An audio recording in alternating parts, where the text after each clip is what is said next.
Pierre Pont loved fireworks, and he used them about a half dozen times, really big shows, but never with fountains.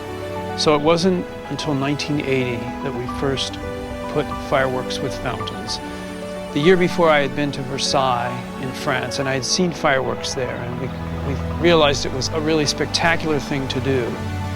Fireworks add another dimension, and often the fireworks kind of dominate because of the explosions and the noise, and the scale is so vast. They're going up 600, 700, 800 feet, and they cover the entire left to right side of the garden. Unlike many other places that have big buildings in the background, we have a very dark canvas.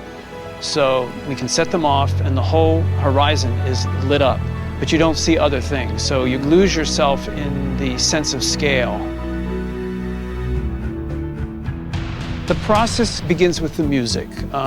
We choose a soundtrack, and we try to vary exciting pieces with quiet pieces. And then as you get towards the end of the show, it builds to a huge climax. I'm Art Rozzi. I own Arthur Rozzi Pyrotechnics, and I do displays, fireworks displays. I've been in the fireworks business all my life.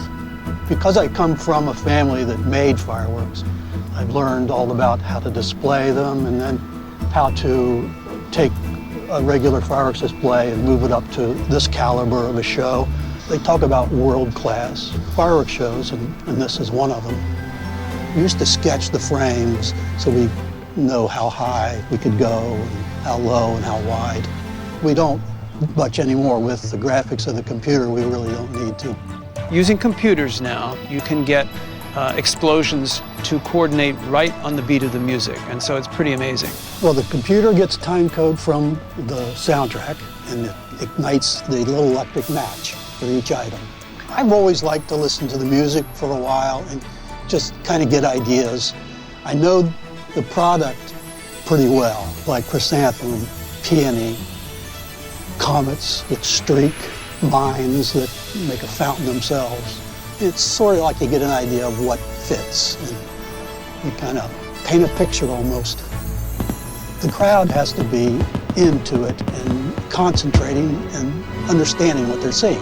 But I think these shows keep people spellbound for actually 30 minutes.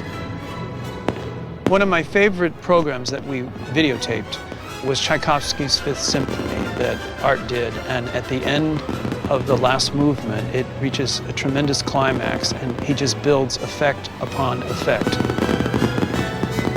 You get what looks like the finale, and then Tchaikovsky stops the music or slows down, and he builds to an even bigger finale.